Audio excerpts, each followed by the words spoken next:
शिवराज विजय के प्रथम निश्वास में हमने कहाँ तक पढ़ लिया कि जब बार बार पैरों की आवाज़ जब आई तो फिर गौर सिंह और उनके गुरुदेव दोनों लोग क्या है मिलके उस व्यक्ति को ढूंढने गए कि वो व्यक्ति है कहाँ पर। ठीक है, और ढूंढने जाते हैं और जाने के बाद क्या देखते हैं कि एक बार तो बेचारा गौर सिंह गया, नहीं मिला उसको, कोई दिखाई नहीं सामने। लेकिन दोबारा जब फिर दोबारा उसी प्रकार से आवाज़ आई तो गुरुजी और गौर सिंह दोनों व्यक्ति ढूंढने जाते। गुरुजी बहुत देर तक ढूंढते लेकिन नहीं मिलता है, परंतु गौर सिंह को दूर से दिखाई दे जाता है कि केलों के बीच में दो तीन जो पेड़ है केला के वो बहुत ज़्यादा हिल रहे हैं। तो वो भी समझ जाते हैं कि कुछ ना कुछ यहाँ पर गड़बड़ हुआ है। ठीक है, अब चलो उसके आगे देखते फिर क्या हुआ। देखिए किताब यहाँ से है तदेव, मिल गया?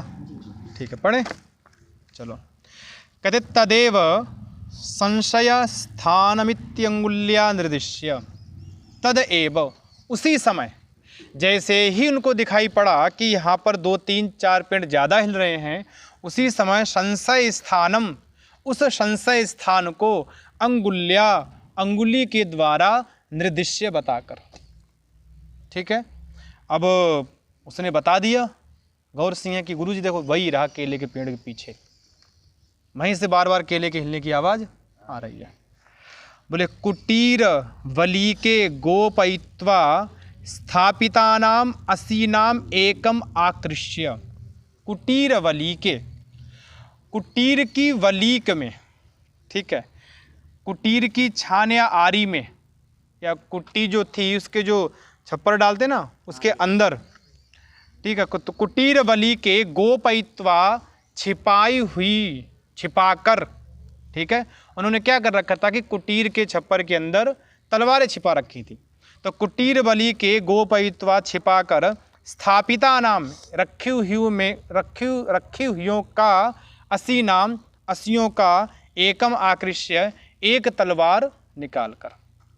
उन्होंने क्या कर रखा था, अपने मकान वो छप्पर के अंदर तलवारें छिपा रखी थी और उनमें से एक तलवार खींच ली बाहर। फिर क्या हुआ, बोले रिक्त हस्तेन एव मुनिना पृष्ठतो अनुगम्यमानाः।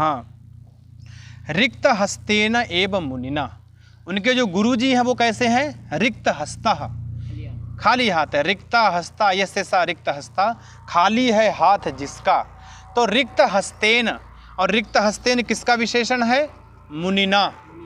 ठीक है, यहाँ पर मुनिना कौन सी विभक्ति का रूप है, बताओ, मुनिना कौन सी विभक्ति का रूप है, तीन एक। और रिक्त हस्तेन कौन सा है, रिक्त हस्तेना, तीन एक। मतलब ऐसे मुनि हैं जिनके हाथ में कुछ भी नहीं है। ठीक है, मुनि के हाथ में कुछ भी नहीं है, आचार्य के हाथ में कुछ भी नहीं है। तो रिक्त हस्तेना मुनिना, अर्थात खाली हाथ वाले मुनि के द्वारा, पृष्ठता उनके पीछे पीछे, अनुगम्य माना चलता हुआ या जाने वाला। उनके पीछे पीछे कौन चल रहा है, गौर सिंह। आगे देखिए, अब उसकी विशेषता बता रहे कि कैसा है गौर सिंह। फिर एक विशेषता आगे बढ़िया, कहते कपोल तल विलंब मानान। कहते कपोल तल विलंब मानान, अर्थात कपोल के तल तक विलंबमान लटकते हुए को। कपोल कहते गाल, गाल के तल अर्थात गाल के यहाँ नीचे तक, विलंबमान अर्थात लटकते हुए। अब ये द्वितीय का रूप है, मानान अर्थात लटकते हुओं को। कारक चिन्ह क्या होता है द्वितीय का, को। ठीक है, कर्ता ने कर्म को। फिर आगे देखिए, कहते चक्षुष चुंबिनाः, अर्थात चक्षुओं का आलंबन करने वाले, आँखों का आलंबन करने वाले, और कपोल के गाल के तक लटकने वाले और आँखों का आलंबन करने वाले। कुटिल कचान, कुटिल का अर्थ होता है तिरछे, घुंघराले या टेढ़े, और कच का अर्थ होता बाल, घुंघराले बालों को। उसके बाल क्या हैं गौर सिंह, बड़े बड़े हैं। तो एक बाल क्या है कि यहाँ से उसने बांध रखे और उसका एक बाल यहाँ से, कुछ बाल यहाँ से ऐसे आँखों के ऊपर से ऐसे यहाँ तक लटक रहे हैं। भयंकर दिख रहा है ना, ऐसे यहाँ से कुछ बाल ऐसे लटक रहे हैं यहाँ तक। ठीक है, तो वही कह रहे हैं कि कपोल तल विलंब मानान, अर्थात कपोल के गाल के तल तक लटकने वाले, चक्षु चुंबिनः, अर्थात आँखों का आलंबन करने वाले, कहते कुटिल कचान, कुटिल मतलब तिरछे घुंघराले, कच मतलब बाल, बालों को, कहते वाम करांगुलिभिर अपसारयन, वाम मतलब बायां, ठीक है, वाम बोले वाम कर, बाएं हाथ की अंगुली के द्वारा अपसारयन हटाते हुए, उसके जो बाल यहाँ तक आ रहे उनको एक हाथ से बाल हटा रहा है और एक हाथ में उसके तलवार है, अपसारयन।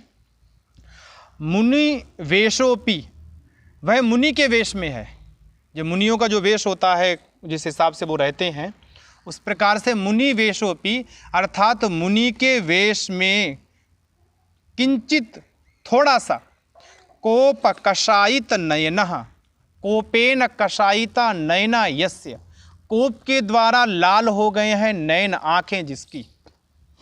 वैसे मुनि के वेश में है तो मुनि को क्रोध नहीं करना चाहिए, लेकिन मुनि के वेश में होने के बावजूद भी वो कैसा है, किंचित कोप कषाय नयना, थोड़े से कोप के कारण से लाल हो गई हैं आंखें जिसकी, ऐसा है वो, ठीक है। कौन है, किसकी विशेषता है, गौर सिंह की, तुम्हारी नहीं है, ठीक है।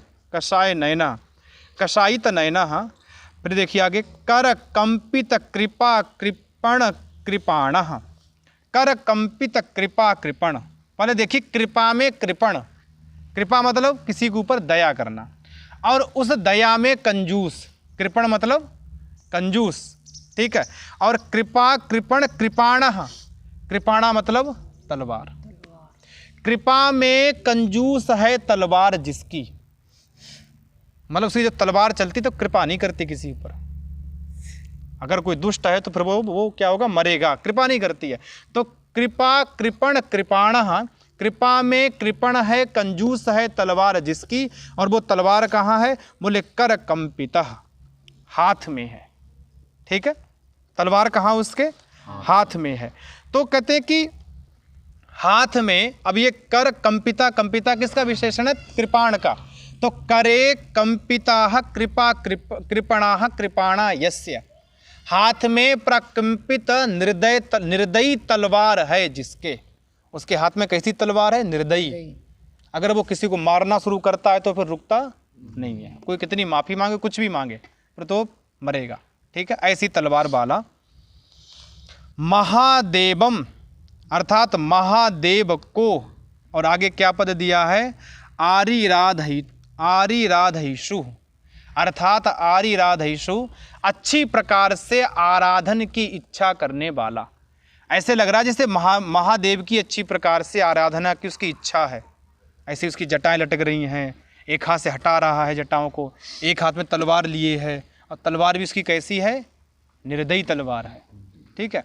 तो महादेवम, महादेव को, आरिराधयिषु अर्थात आराधन करने की इच्छा करने वाला।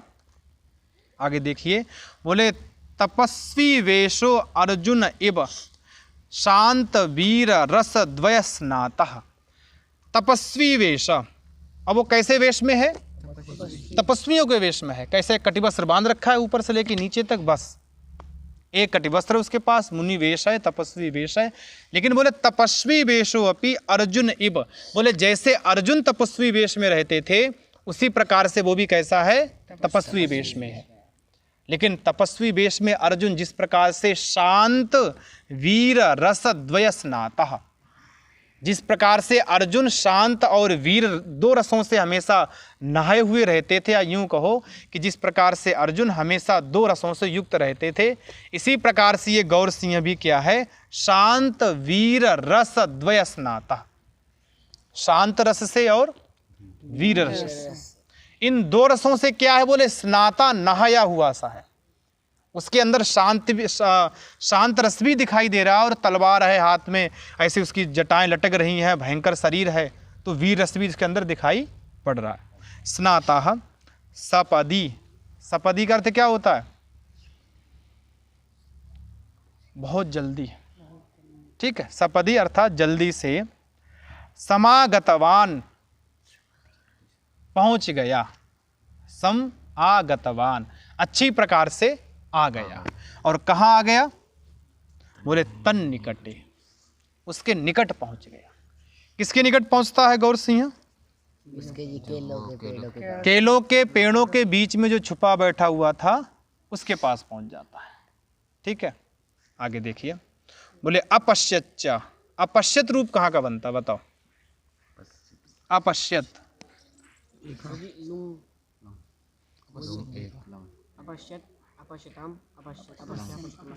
तो कहाँ का रूप है? लंग लकार का। ठीक है, अपश्यत। और लंग लकार में कौन सा पुरुष, कौन सा वचन है? प्रथम पुरुष एक वचन। अगर हम वाक्य बनाएंगे तो क्या बनाएंगे अपश्यत के साथ? वाक्य बनाओ अपश्यत क्रिया लगा के। बालकेन हाँ, रामम अपश्यत। बालकेन नहीं आएगा, बालकः रामम अपश्यत।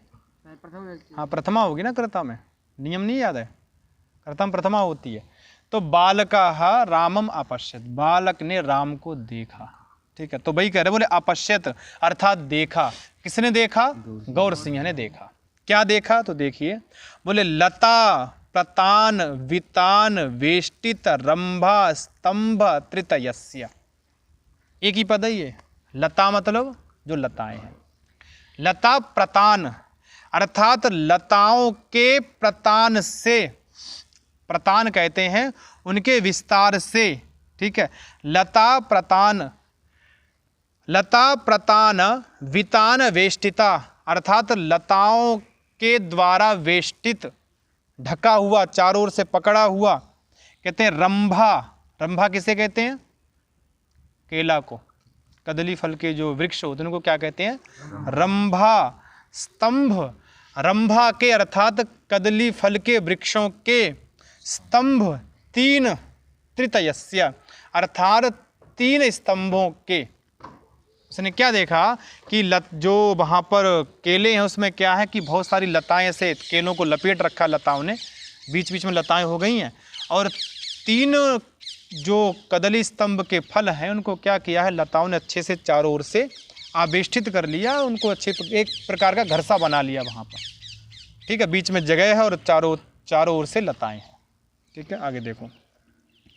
मध्य अर्थात उन तीन के बीच में, जहाँ पर लताओं ने चारों ओर से उसको लपेटा हुआ है, घरसा बनाया हुआ है, और उन तीनों के बीच में, मध्य अर्थात बीच में, कहते नील वस्त्र खंड वेष्टित मूर्धानम।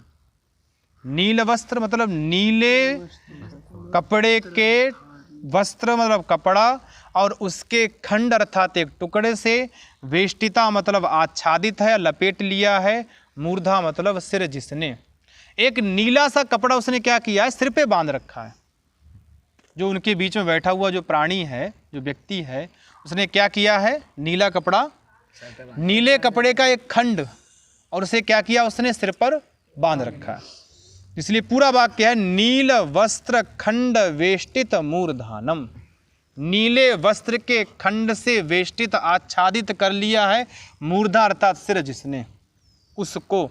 द्वितीया में है मूर्धानम। ठीक है, बोले हरित कंचुकम, और उसका कुर्ता कैसा है? हरा कुर्ता पहना हुआ, हरित कंचुकम। श्याम वसना नद्ध कटी, कटी तट करबुराधो वसनम। कहते श्याम वसना अर्थात काले वस्त्र, जो उसने काला वस्त्र है उसको बोले कटी तट। उसने काले वस्त्र तो कहाँ बांधा हुआ है? कटी, कमर पर बांध रखा है। और अधो वस्त्रम करबुरा अर्थात जो अधो वस्त्र है उसका, नीचे कटी वस्त्र टाइप का पहना हुआ है, वो कैसा है? चितकबरा है। हाँ, चितकबरा पहनते ना वो, हाँ चितकबरा पहन रखा है। सिर पर क्या, कौन सा वस्त्र बांधा हुआ है? नीला। कुर्ता कैसा है? अब दिमाग में चित्र बना लेना। कुर्ता कैसा है? हरा। कमर में कैसा वस्त्र बांधा है? काला। और नीचे कैसा वस्त्र पहना है? चितकबरा पहन रखा है। ठीक है, आगे देखिए। बोले काकासनेन उपविष्टम। कौन से आसन पर बैठा हुआ है? काकासन है, कौवे के आसन पर बैठा हुआ है। जिससे कौवा बैठता ना, उसी प्रकार से कौवा का आसन लगाकर बैठ गया है। हाँ, आगे देखिए। रंभा रंभाल बाल लग्नाधो मुख खंगत स्वरु न्यस्ते विपर्यस्त हस्त युगलम। इतना एक ही पद है। रंभा अर्थात केला, ठीक है। और केले के कहते हैं, क्या शब्द दिया है, अलवाल, आलवाल अर्थात केला का जो चारों ओर से हम पानी देने के लिए नहीं बना देते हैं, थावला बोलते हैं, क्या बोलते हैं उसको, थावला बोलते हैं ना, पेड़ के चारों ओर वो बना देते जगह पानी देने की, डोली बना देते चारों ओर से, ठीक है। बोले उस थावले पर अधोमुख करके रखी हुई जो तलवार, उसने क्या किया, उस थावले पर तलवार रख दी उल्टी करके, मतलब उसकी जो नोक है तलवार के अंदर गाड़ दी उस पर, और उसकी जो मूठ है उसको ऊपर रखा हुआ है, और उस मूठ पर न्यस्ते अर्थात रख दिए हैं, न्यस्त कर दिए हैं। बोले विपर्यस्त हस्त युगलम, ऐसे करके उल्टे करके उसने जो हाथ हैं वो किस पर रखे हुए हैं, तलवार की मूठ पर, ठीक है। तलवार उसने ऐसे गाड़ रखी, उसकी मूठ ऊपर है, उसके ऊपर उसने ऐसे दोनों हाथ करके रख रखे हैं, ऐसे बैठा हुआ है। आगे देखिए, लशुन गंधभिर निश्वासैहि कदली किसलयानी मलिनयंतम। कहते हैं कि लशुन गंधभिर निश्वासै, लहसुन किसे कहते हैं, लहसुन। बोले लहसुन की गंध के द्वारा, उसकी जो श्वास है, लहसुन की गंधों से युक्त श्वास के द्वारा, उसकी जो सांस चल रही है उसमें कैसी महक आ रही है, लहसुन की महक आ रही है, ठीक है। उसके श्वास के द्वारा, शायद खाना खा के कुल्ला करके नहीं आया होगा, ठीक है, ऐसी गंध से कदली केले के किसलयानी जो कोमल पत्ते हैं, ठीक है, केले के कोमल जो पत्ते हैं उसको क्या कर रहा है, बुरे मलिन यंतम, उनको गंदा कर रहा है। वहाँ बैठा हुआ उसके सांस कैसी हो रही है, उसमें लहसुन की महक आ रही है, और उससे लहसुन की महक से क्या हो रहा है, जो केले के पत्ते हैं, जो नए पत्ते हैं वो कैसे हो रहे हैं, जैसे गंदे से हो रहे हैं, ठीक है। आगे देखिए, नवांकुरित, नव मतलब नई, और अंकुरित मतलब निकली हुई, मतलब नई नई से निकली हुई, क्या निकली हुई, कहता श्मश्रु श्रेणी लंछेन, लछेन, हाँ श्रेणी लछेन छलेन। कहते नवांकुरित श्मश्रु अर्थात नई निकली हुई दाढ़ी और मोछ, उसके जो दाढ़ी मूछ के बाल कैसे भी नए नए आए, छोटे छोटे आए, जरा जरा से, ठीक है, विजय जैसे, हाँ। बोले उसकी श्रेणी से अर्थात उसकी जो दाढ़ी मूछ के ऐसे बाल आ रखे हैं, थोड़े थोड़े बाल आ रखे हैं, बालों की रेखाएं आ रखी हैं, बोले उसकी उस बहाने से उसने क्या किया, छले न कन्यका अपहरण पंक कलंक पंक कलंकिता आननम। बोले कन्यका अपहरण, कन्या के अपहरण, उसने कन्या का अपहरण किया था ना, जो पीछे एक बालिका को वो लोग लेके आए थे, हाँ, बोले उसी करें। बोले कन्या के अपहरण रूप पंकः अर्थात पाप, ठीक है, कन्या के अपहरण रूप पाप, कलंक रूपी पंक से, कीचड़ से कलंकिता कलंकित है, आननम मुखम यस्य। कन्या के अपहरण रूपी पाप रूपी पंक से कलंकित है मुख जिसका, ऐसा है। उसने कन्या का अपहरण किया, और अपहरण करना एक पाप होता है, उस पाप से क्या हो गया, उसका जो मुख है वो कैसा है, कलंकित है, ठीक है। विंशति वर्ष कल्पम, और उसकी अवस्था क्या है, विंशति वर्ष कल्पम अर्थात वो लगभग 20 साल का है। और कौन है, बोले यवन युवकम, मुसलमान का युवक अर्थात कोई युवा, ठीक है। उसकी ये विशेषताएं हैं, कैसा है, तो कहते हैं कि वो केलों के बीच में बैठा हुआ है, और उसने अपनी जो तलवार है उसकी मूठ पर हाथ रखे हुए हैं, सिर झुका रखा है, उसके श्वास में किसकी महक आ रही है, लहसुन की महक आ रही है। लहसुन की महक क्या कर रही है, वहाँ पर जो पत्ते हैं उनको गंदा कर रही है, ठीक है, सुखा रही, बेकार कर दे रही है।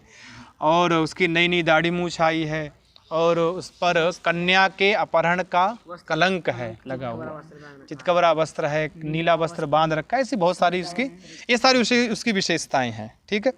आगे देखिए, बोले ततः, इसके बाद दोनों की व्याख्या हो गई, गौरबट्टू भी पहुंच गया वहां पर, और सामने वाला भी व्यक्ति अब दिख गया है। तथा इसके बाद परस्परम आपस में चाक्षुषे संपन्ने, जब आप एक दूसरे को चाक्षुषे संपन्ने, देखो चक्षुष का जो काम होता है उसको चाक्षुष कहते हैं।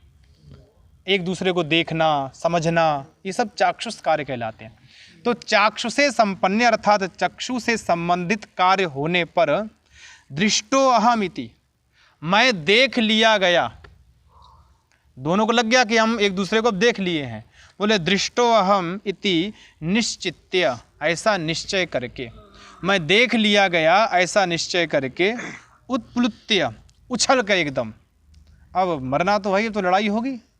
जब देख लिया गया तो यवन जो युवक था उसने ये लगा कि मुझे इसने देख लिया है, ऐसा बोले उत्प्लुत्य एकदम उछल करके, कोशात कृपाणम आकृष्य, कोशात मतलब म्यान, एक म्यान होती ना तलवार की, उसे कोश कहते हैं।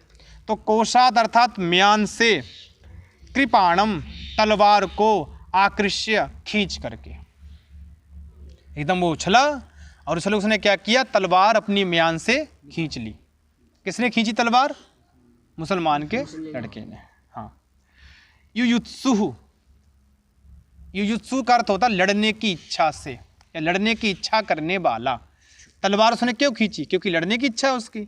तो युयुत्सु अर्थात लड़ने की इच्छा करने वाला, सोपी सम्मुखम अवतस्थे, बोले वह भी क्या हो गया, एकदम सामने आ गया।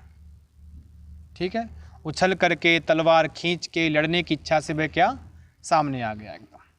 अब जब सामने आ गया, बोले ततः उसके बाद, तयो एवं संजाताः परस्परम आलापाः, बोले इसके बाद जब वो एक दूसरे के सामने आ गए, बोले उनके सामने आने के बाद तयोः अर्थात उन दोनों की, एवं इस प्रकार से, संजाताः उत्पन्न हुई या संपन्न हुई, परस्परम आलापाः जो परस्पर वार्तालाप था वो इस प्रकार से संपन्न हुआ।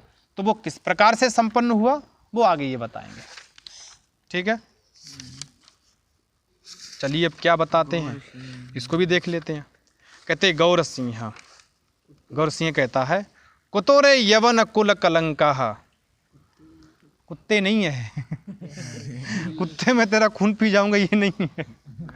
अरे कुतोरे, बोले कहाँ से, कुता मतलब कहाँ से, रे मतलब संबोधन। अरे अरे यवन कुल कलंका, यवन कुल के कलंक कहाँ से आया है, संबोधन है ये, रे मतलब संबोधन में है। अरे होता ना, आ हट गया, रे बच गया बस। हाँ, तो कलंक भी कह दिया। कलंक किसका? बोले यवन कुल कलंका, यवन के कुल का कलंक। ठीक है, कुतः कहाँ से, तू आया कहाँ से है? तो यवन युवक, जो यवन युवक है वो क्या बोला, बोले आह वयम अपि कुता इति प्रष्टव्या।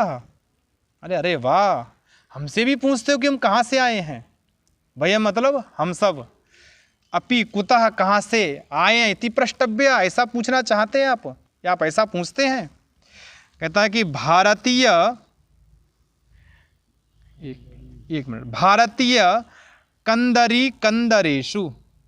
ठीक है, बोले भारतीय कंदरी, भारतीय मतलब भारत के, और कंदरी का अर्थ होता है गुफाएं, वो पर्वत। ठीक है, कंदरा हैं जिसमें, कंदरी।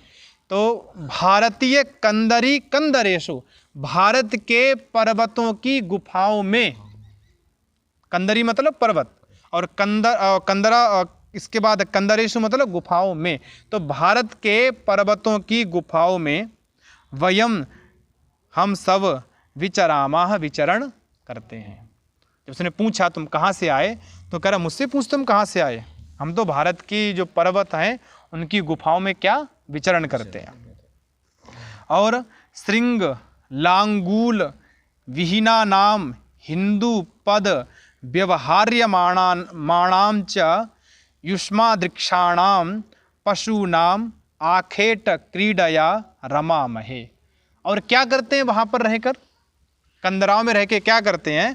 कहते हैं कि श्रृंग लांगूल विहीना नाम, श्रृंग मतलब सींग और लांगूल मतलब पूंछ, सींग और पूंछ से विहीना नाम विहीन या जिनके पास सींग और पूंछे नहीं है, ऐसे हिंदू पद व्यवहार्य माणाम, अर्थात हिंदू पद का व्यवहार करने वालों का, अर्थात जो अपने आप को हिंदू कहते हैं, इन हिंदुओं का। और हिंदू कैसे? बोले युष्मादृक्षाणाम, आप जैसे हिंदुओं का, तुम्हारे जैसे हिंदुओं का। और हिंदू कैसे हैं? बोले जिनके सींग नहीं, जिनकी पूंछ नहीं, ऐसे हिंदू। ठीक है। पशु नाम, बिना सींग पूंछ के जो हिंदू पशु हैं, उसने हिंदुओं को लिए क्या कहा? पशु नाम, पशुओं का। बोले आखेट क्रीडया रमा महे, इनका शिकार करके हम क्या करते हैं? रमा महे, आनंद करते हैं। जो हिंदू हैं, जो कि एक पशु हैं, बिना सींग के हैं, बिना पूंछ के हैं, बोले इनका हम आखेट करते हैं, शिकार करते हैं और इसके बाद आनंद से रहते हैं। ठीक है। अब आनंद से रहते हैं तो इसको इतना ही रखते हैं, बाकी इसके बाद आगे का थोड़े कल करेंगे।